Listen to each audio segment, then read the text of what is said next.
Abbas TV. Duniyar nishadi.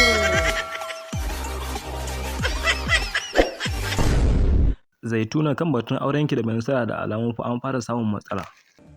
Ko a mafarki ban yi tunanin hakan ba. To yau ko ya kamata ki tuna.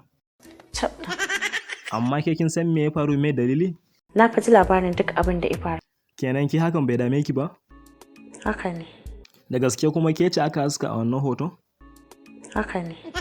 Amma me hakan yake nufi, Zaituna?